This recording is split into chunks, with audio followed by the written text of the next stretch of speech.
tanda kerusuhan, yaitu Nyai Calon Arang yang dari Kediri pergi ke Bali ternyata dibuat kerusuhan, semacam pemberontakan yang pada saat itu kerajaan sudah hampir kewalahan. Oleh karena itu raja mengutus utusan untuk pergi ke Empu Barada yang ada di Kediri. Ini eranya era Erlangga dulu. Erlangga ya. Minta bantuan supaya dibuatkan pusaka untuk sepasukan kecil yang bisa menumpas Nyai Calon Arang, karena konon katanya itu kebal senjata dan ilmu magicnya luar biasa gitu. Dibuatkanlah oleh sang Empu Barada beberapa pusaka yang ampuh-ampuh. Setelah selesai, diutuslah salah seorang muridnya yang paling dipercaya, yaitu Suryo Bojonegoro, untuk mengantar pusaka ini sampai ke kerajaan yang ada di Bengkulu. Nah, tapi ya kurang beruntungnya adalah sepanjang perjalanan ini Suryo Bojonegoro sendiri sebagai pimpinan rombongan itu gelisah dengan apa yang beliau bawa sendiri. Akhirnya dengan sangat terpaksa sesampainya di sini sebelum menyeberang ke Bali, sesuai dengan kesepakatan dengan rombongannya itu, ayo kita cek dulu ini pusaka kenapa dari tadi kok kita selalu nggak enak, jangan-jangan ada sesuatu yang nggak diinginkan.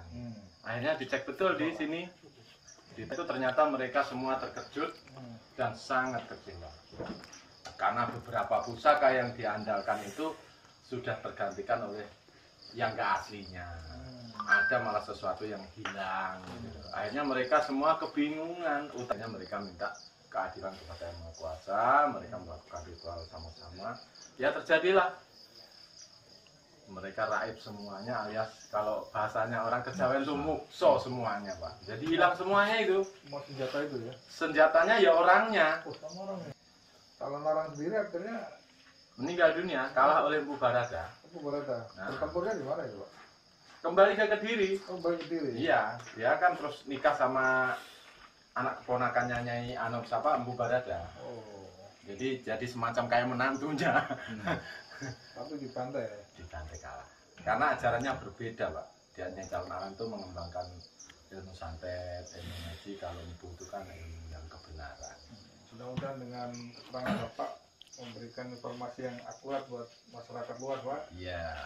Dan tetap ini menjadi satu wisata ritual yang positif, karena ada di tengah hutan, terus punya nilai sejarah, karena terkait dengan kerajaan Nusantara, dan terutama NU itu sangat respect terhadap pengembangan budaya.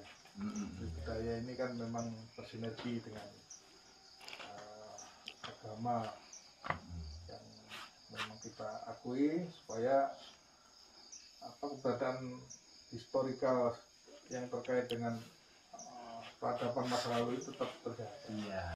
Itu untuk menunjukkan jati diri bangsa bahwa kita bangsa besar sejak dulu, punya peradaban yang tinggi. Tetap berdoa kita ya kepada Allah Subhanahu Wa Taala, Tuhan Yang Maha Esa. Ini kan sarana saja untuk kita mengenang sejarah. Memang untuk sampai kepada akhirnya mengimani kepada Allah itu kan perjalanannya panjang. Ya, alhamdulillah lah perjalanan ini diketahui, akhirnya kemantapannya itu lebih mantap.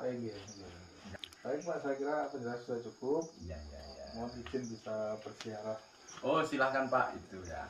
Kalau yang dari cerita saya tadi, posisi duduknya mesti begini Pak.